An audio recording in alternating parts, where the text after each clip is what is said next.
Hello, my name is Brandy Paul. I'm the Director of Communications and Engagement with Westside Community Schools, and I hope this video provides a little insight into the world of communications and its importance for everything that we do to be transparent and open in the world of public education. So the first topic we're going to talk on is the importance of public relations and why it's important to have a communications plan in place. So to me, when people ask me, what do you do at your job? The two biggest facets I try and explain are internal and external communication. Internal communication in a school district is crucial. What is my child's schedule? What are they going to have for lunch? When are report cards coming out? And then sometimes the really big issues. What are your safety plans in case there is a tragedy in your school?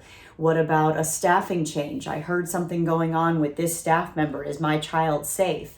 That's our job, to communicate with families and our staff to let them know what's going on and that they're safe and comfortable when they come to school every day. The second part is external communication. Public education is paid for with taxpayer dollars, and those taxpayers want to know what their investment is paying for. At Westside, we really work to be as transparent as possible, showing the proof of that investment.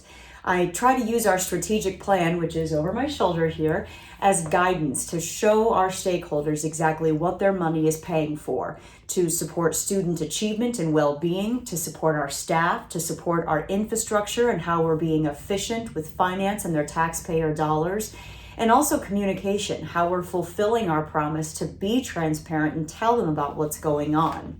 The third factor in my job here at Westside, I'm the Director of Communications and Engagement.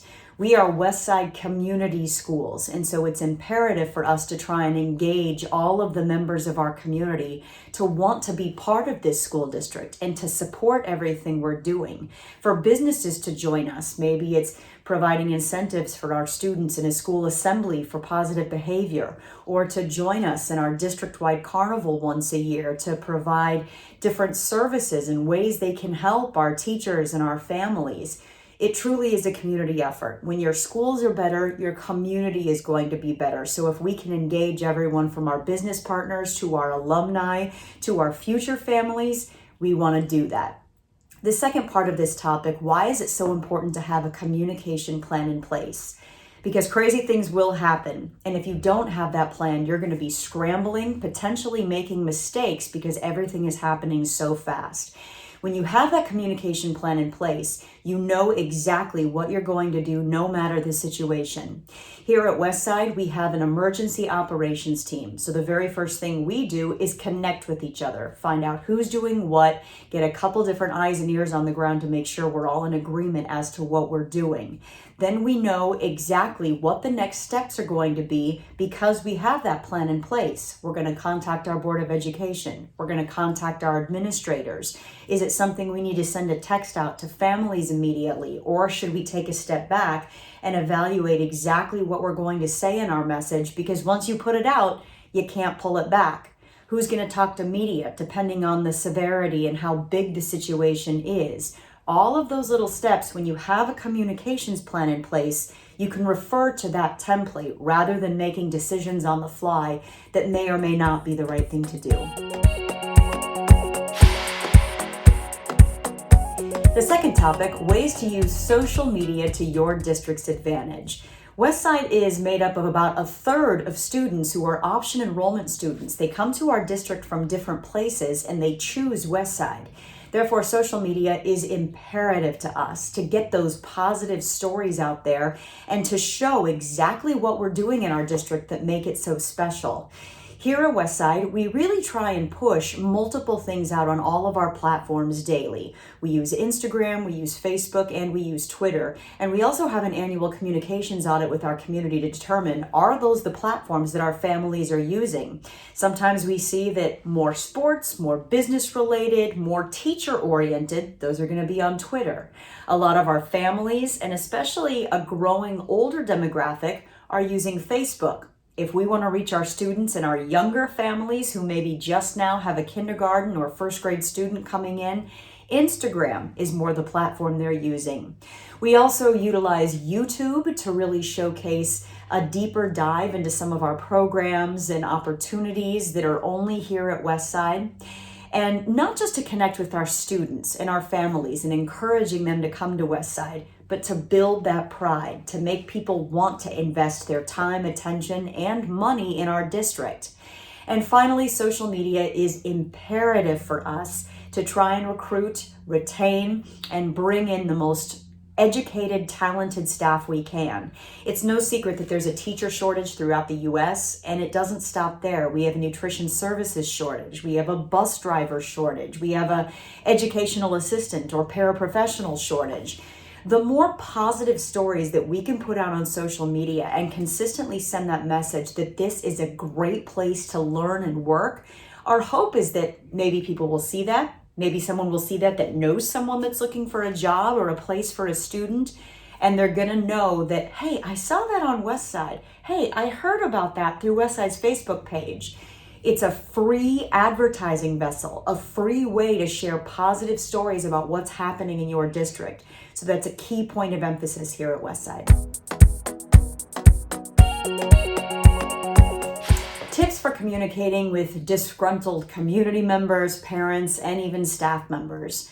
It happens a lot. Over the last couple of years, as we've all been emotionally battling COVID, it seems like it's happened more than ever. My approach to that is A, try and be as honest and transparent as I can be when I can be. There's always legal hurdles and things that we have to keep in mind. My ultimate job is protecting the reputation of Westside, so keeping that in mind. 2, to not take it personal. And that's extremely difficult because I live and breathe Westside. I got Westside red flowing through my veins. I want people to have a good feeling and impression of our school district. But at the same time, you have to try and remember your family, your staff member, that community member may be in a very bad place. They may just be having a really bad day and that caught you at that bad point. You can't take it personal. I always try and think about what are they trying to find out. And at the same time, they are advocating for their most precious resource and thing in their lives, their children and their children's education. And in some cases, their hard-earned taxpayer dollars. They just want to know what's going on. So if you can personally address them, give them a phone call, write them back an email, send them links verifying where you're coming from, try and see it from their point of view, then usually you can have a really good conversation. We had a difficult situation at Westside a few years ago following the George Floyd tragedy and murder that happened in our country. And I had a very difficult conversation with a parent who felt very strongly about what her son may be going through as a person of color in our schools. And I really tried to just listen, share with her what we were doing, but again, reflect on that conversation during and after about what it must be like for that mother. She wasn't calling me to yell at me just because she hated me personally. It was because she felt so very strongly about her son and the environment that he was in. Are there ways we can improve? Are we confident in what we're doing? And if either of those answers is yes, we can improve, share that you're going to do that and then follow through on that. If it's, look, this person may just be having a bad day, they're way off base, they're basing this off of rumors, or they just have an axe to grind, I usually have a rule of 2s. Plead your case, give them facts, be as transparent as possible, and if you're still not seeing eye to eye, just thank them for their time and attention and move on.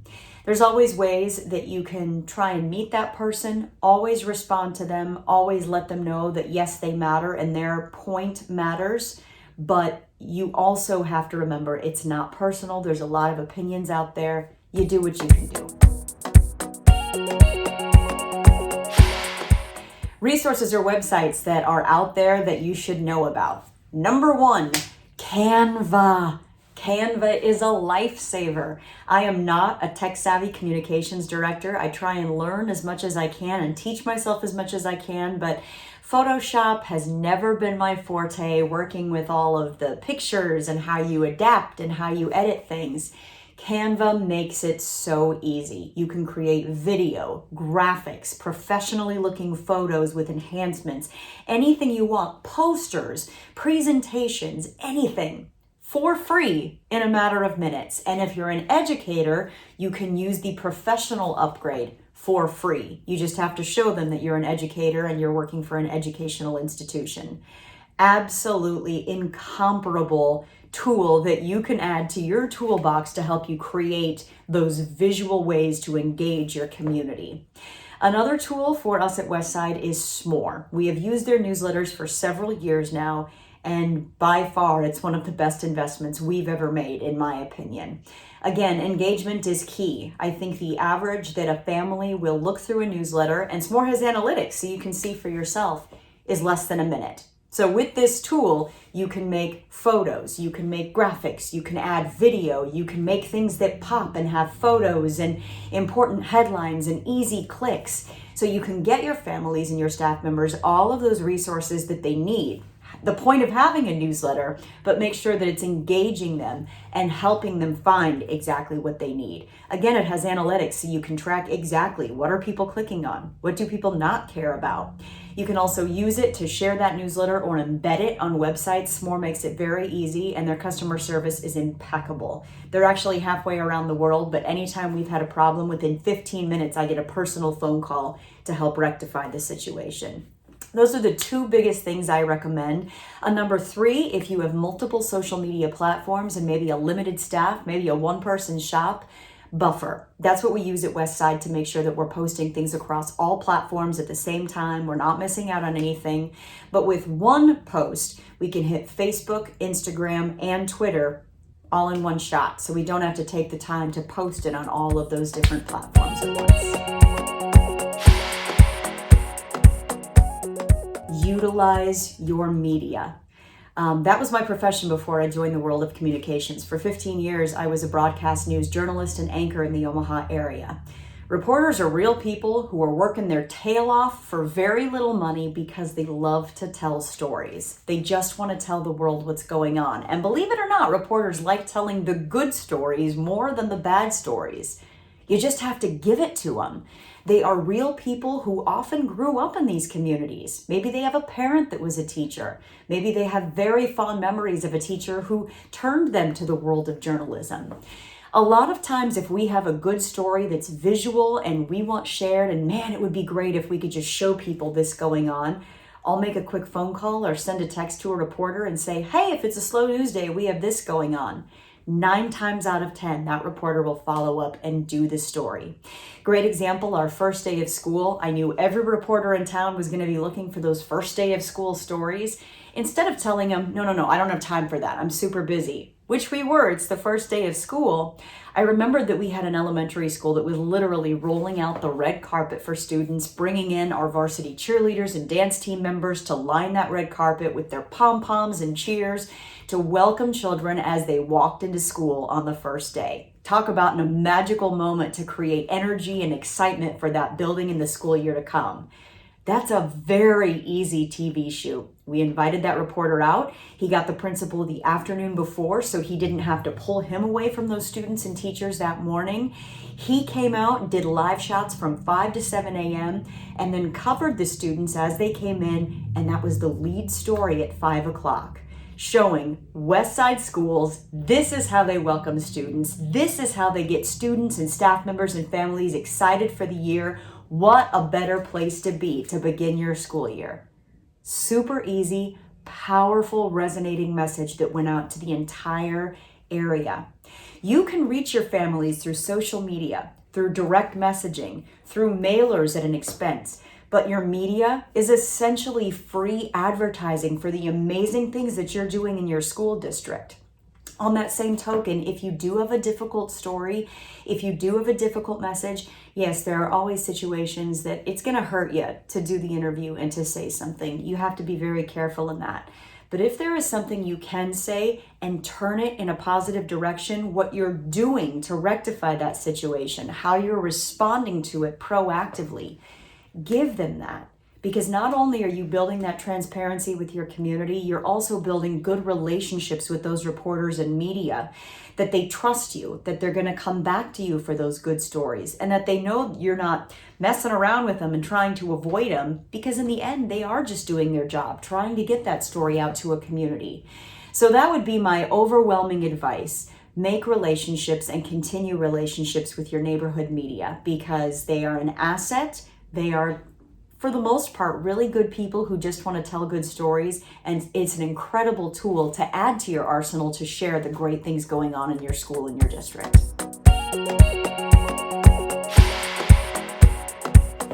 A big thank you to Dr. Lucas for inviting me to be part of this. And if you ever have any questions, I encourage you to check out the Nebraska School Public Relations Association. We are a network of communications professionals in the Omaha area and state of Nebraska. And our motto is help each other, share what we have so others don't have to recreate the wheel. Reach out to us at any time. And if you want to see what we're doing over here at Westside, maybe take something from us that you can copy and paste and make your own, westside66.org. We have a great website that connects to all of our social, and there's emailing information for me and my department on there as well. Best of luck to you in your future. Please always feel free to reach out to us here at Westside Community Schools.